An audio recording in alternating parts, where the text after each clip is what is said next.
Hello everyone, this is Glor, and this is episode 4 of Black Ops 2 Scorestreak Analysis, a series where I break down the score streaks, explain their uses, and give them a rating on a scale of 1 to 5.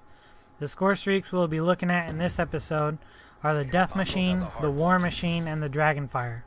In previous episodes, I have used gameplay from a single match for each episode, but from this point on I'll probably use clips from multiple matches just to show you how devastating or pointless these score streaks can be.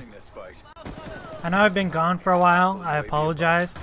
If you haven't seen it, my previous video, titled "Sorry I've Been Gone So Long," explains what happened and why I was away for so long. But I've been playing Black Ops 2 a lot. I've been having a lot of fun, really enjoying the game. So I have a lot of new gameplays for the score streak analysis series and other videos that I'm planning on doing. But the main message is I'm officially back. The score streak analysis series is going to continue, and like I said, I have ideas for other new videos that I'm going to be doing, so let's get to it. The first score streak for this episode is the Death Machine. This is a reward that was in the first Black Ops, but you can only receive it as a random drop in a care package.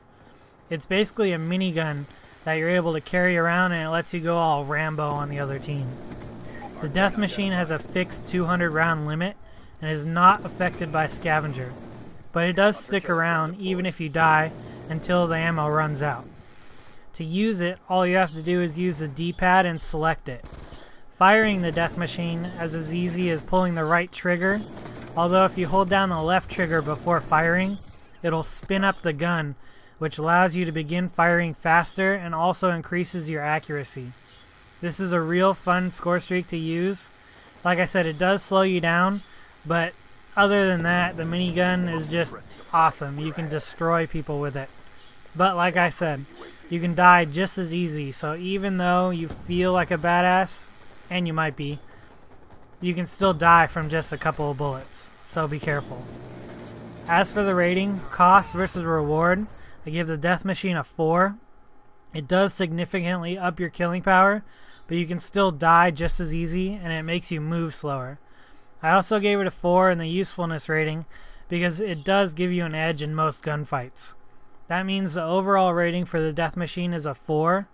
You probably want to use a score streak that doesn't slow you down in objective modes where movement is key, but in game modes like TDM and Kill Confirmed, the Death Machine can be a real beast.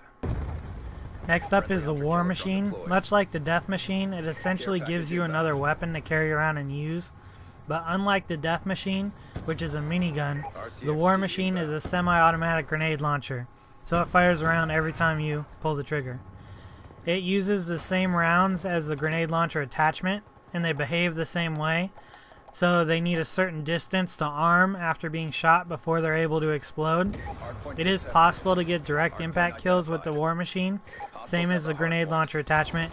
It just depends on how close the enemy is to you and how accurate you are. At the end of this clip I do get a direct impact kill, so just watch for it.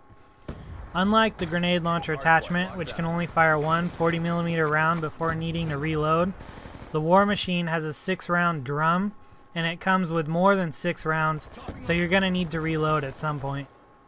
However, there's a trick to reloading this score streak. Once you need to reload, instead of hitting the reload button and waiting, switch to your primary weapon, then switch back to the War Machine. This will fully reload it and you won't have to wait for the lengthy animation to finish. But as you can see, I just did that. I switched to my primary weapon and back to the War Machine, and it didn't work.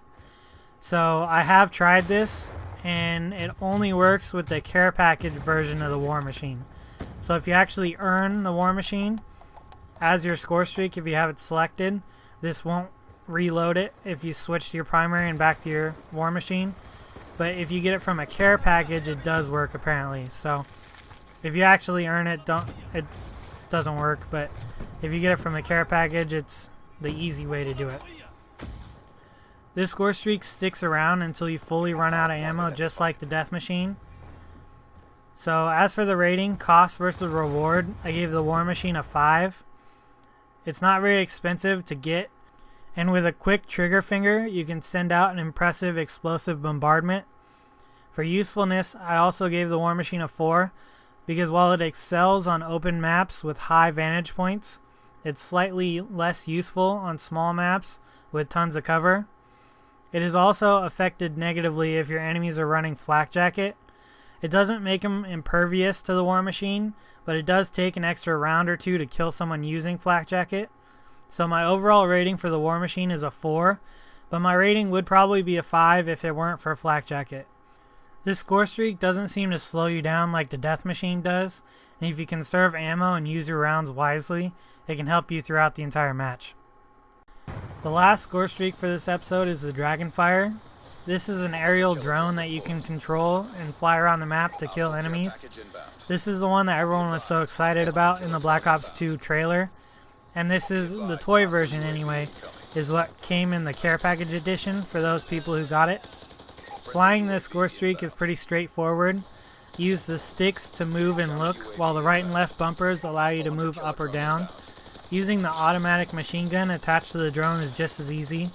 Doing all of it at once takes a little getting used to, but after you call in your first Dragonfire, you'll have it down. The drone has unlimited ammo, which is great, but it does have a 1 minute time limit, so once you earn it, you can't fly it around for the rest of the match. While the Dragonfire does a good amount of damage, it is vulnerable to small arms fire. It has around double the health of a player, which sounds good, but one enemy with a good aim and a full magazine can take out your Dragonfire. To minimize the chances of getting shot down, fly low. Around player eye level is usually the best, and always be moving. Never let the drone just hover in one spot while taking shots at an enemy.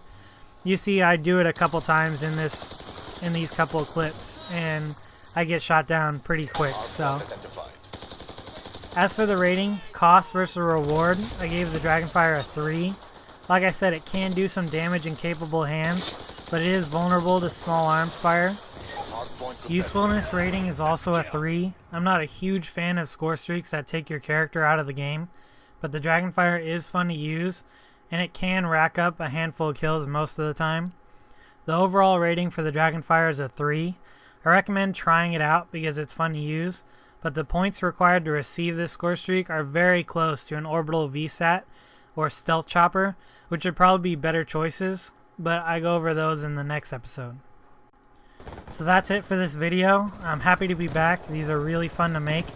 I hope you enjoyed. If you have any questions about these or any Scorestreaks, please leave a comment and I'll get back to you as soon as I can. Episode 5 is coming soon, and in it I'm going to cover the AGR, the stealth chopper, and the orbital VSAT. Thanks for watching, everyone. Later.